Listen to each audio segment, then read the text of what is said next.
What's up guys, welcome to another episode of But Does It Spin, and today we're going to be looking at another battle set, but this time it's going to be a Hypersphere battle set, and, well, it's this one. It is the Infinity Brink battle set, and as you can see the box is dinged up. That's because it has already been opened a long time ago. This was actually one of my very first battle sets that I ever got for Beyblade Burst. So yeah, I did do quite a few battles in this before, so yeah, it is not brand new. It's not gonna be an unboxing and not really a review maybe, but I just wanted to show you this to you guys before we do a tournament video on this arena, just to, you know, talk about it a little bit before we do a ton of battles in it. So yeah, let's get to it. But before we continue, leave us a like if you've been enjoying this series, and consider subscribing to not lose any future videos of But Does It Spin. So are you ready? Let's go. And here we are with the contents of the box. And of course, let's take a look at the launchers first. These are, of course, the orange standard ripcord launchers from Hypersphere. They're, in performance-wise, they're exactly the same as all the ripcord launchers that come in every Hasbro product, except for the light launchers in Pro Series, which is slightly better in performance than these. But even these, especially the ones that come in battle set, because they're very straight, because the ripcord is very straight, they are very smooth to launch. So, you know, they do feel really good to launch. That said, I'm not a huge fan of these launchers because, like, for adults like me, you do have to hold very small part like that, which doesn't always feel too great. The light launchers are slightly bigger, so it's a lot nicer to hold on to them than the ripcord launchers. And of course, string launchers are just way more convenient than these. So if you do have other launchers, then you probably don't want to use these ripcord launchers, but that's not to say these are bad. They perform pretty well, and they make do if you don't have anything else. Getting onto the Beyblades now, let's take a look at them. This is Sword Dragon, and I do love these colors. Red and black used to be my favorite colors on my edgier days. The sword layer, of course, is a right spinning attack type. It originally came with Valtryek, so it did have a smash attack here and a smash attack here, but they were too curved back, right? So they weren't as aggressive as it could have been. For even Slash Valkyrie and Sword Valtryek, they weren't too great of an attack type because of that. They were quickly outclassed by Judgment Joker when he came out, but you know, it is what it is. Still very nice to look at, very nice to see. I don't mind having this at all. Of course, this is a Hypersphere layer, so it is very light. You can see that it has a lot of empty spaces here. It's not heavy or anything. It is just, you know, what it is. Hypersphere blades were lighter so they could get around in the arena. So, you know, it is super light, but for its purpose is not bad.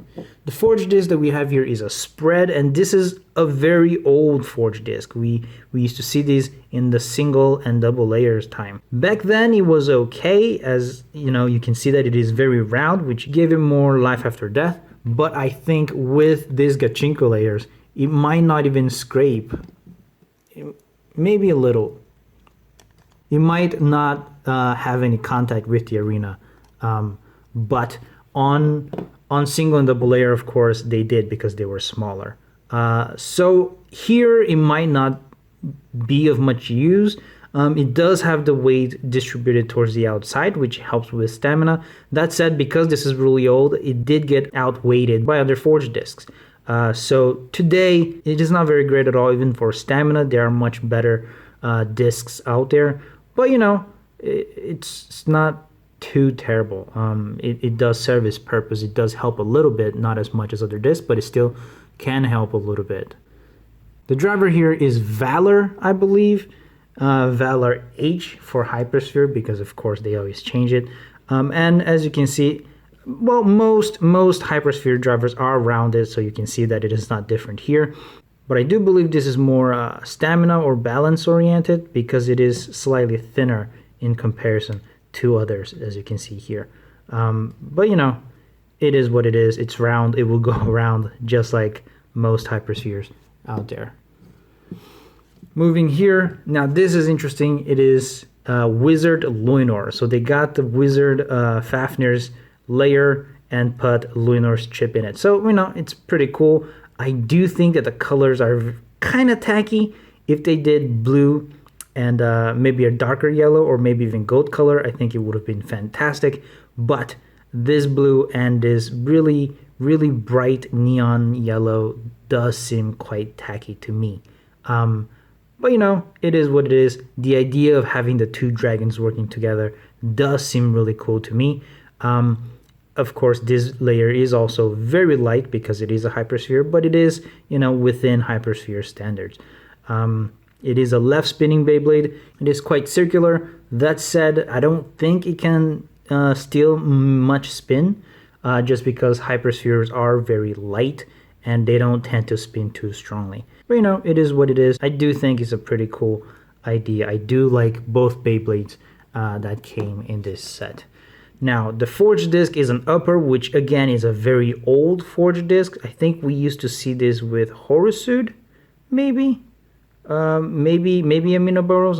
I don't quite remember. But as you can see, it is slanted from one side to the other. Same thing here. This supposedly used to do what Legacy supposedly does today. Doing right spin, it creates an upward force, and doing left spin, it creates a downward force, so that it either grips onto the arena more or lifts it up a little so that it creates less friction with the arena. But as we know, even with Legacy, the effects of those winds are pretty negligible, much more so with the upper disc, just because of the way it is shaped. It doesn't create that strong of a wind to be able to make a difference on the Beyblade. But it is what it is. It is also very light, so the only reason you would have an upper is to fill the void of a disc. If you don't have any other discs, then why not? You could put this. But today it is a very outclassed and outdated forged disc.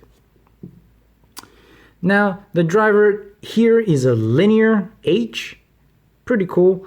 Like I said, this one will be a little more aggressive than the Valor, just because Valor is a little pointier and this is more circular. It will have more friction with the arena, more surface area in contact with the arena at all times compared to the Valor. So it's interesting because Sword Dragon is supposed to be the attack type, but he will have a less aggressive driver, and Luinor is a stamina or balanced stamina type, I think. And this will have a more aggressive driver. So that's kind of interesting that they chose to do it like that, but it is what it is. Let's assemble it, test it out, and battle it against each other on our arena.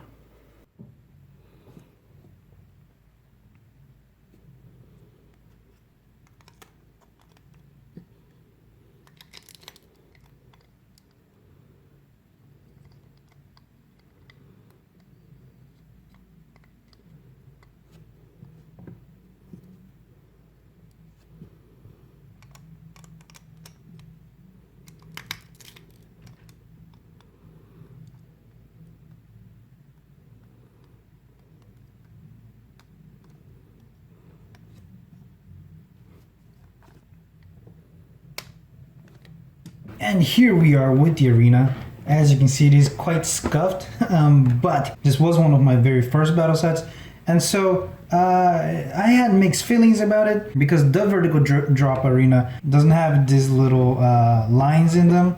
And with that, you can use other Beyblades from Hasbro, from other systems, without any issues. Of course, they do scrape a little on the high walls, but the driver themselves don't have any issues with that arena. But here on Infinity Brink, because these lines are very prominent, drivers that are not rounded up like Hypersphere, they do tend to trip over here. They will go, trip and stop and either fall off or lose balance and go crazy. Since this was one of my very first arenas, this is what I had to do my dual layer battles on, and the dual layers would always trip up and stop and fall off and whatnot, so that wasn't very fun. So back then I was very dissatisfied with this arena because I didn't have another one. But now that I have several arenas, I did come to appreciate this arena more as a Hypersphere only arena. These lines, as they're prominent, despite the drivers being round, it will direct the Beyblades around them. So, you know, the Beyblades that come to the center, they will have more battles in the middle. Of course, you do have the high vertical walls, just like in vertical drop, but it has four of them. So technically you could go do like this infinity signs and have them keep battling, which is always nice. It does have the wall here, and I don't know if you can see, but it does have these little indents here.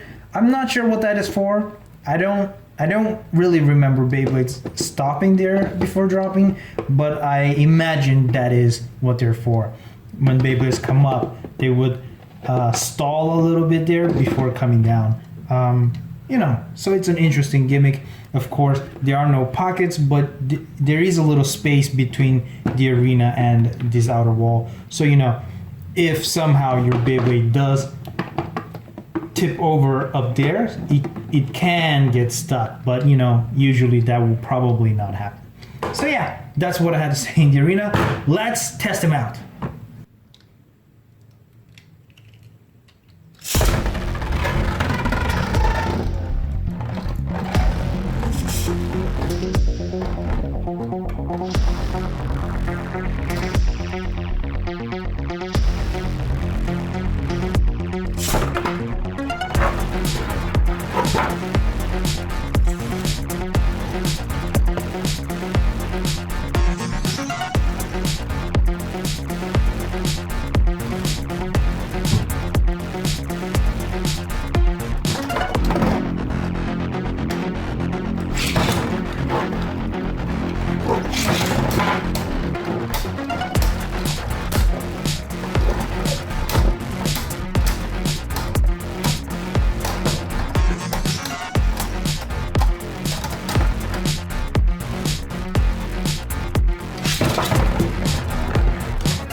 And that's it, folks. As you saw, they do move around quite a bit. One moves around like this and the other moves around like that, and then they hit, they go around, clash. This is a very movement directed arena, which is always fantastic. That said, I do think I still prefer vertical drop, just because of how large it is, so they can keep doing the infinity sign attacks and going around, while here one sticks to this lane and the other sticks to that lane until they smash and turn, which is cool, but I think just the sheer size of the vertical drop allows them to go up a steeper wall and come back with a stronger attack. I think that is slightly more interesting, but this is also fantastic. But like I said, only for Hypersphere. We did see some cool movement and a very cool attack from Wizard Luinor, which, as I said, he is more aggressive, so it did end up bursting Sword Dragon there. But you know, it's all fun and game. We'll have to test this out on a future Hypersphere tournament in this arena. Of course, we did already do our very first Hypersphere tournament on the vertical drop, and that was fantastic. So yeah, that's what I had to show you. Take the conclusions you like from that. Leave us a like if you enjoyed this video and subscribe to see more videos like this. Obviously, we're focusing more on Beyblades, but we also do bring other spin tops that are not Beyblade related. And sometimes we do bring stuff that are not even spin tops, but we try to spin just to see if we can. So if you're interested in stuff like that, I'll see you next time. And until then, stay nerdy, guys.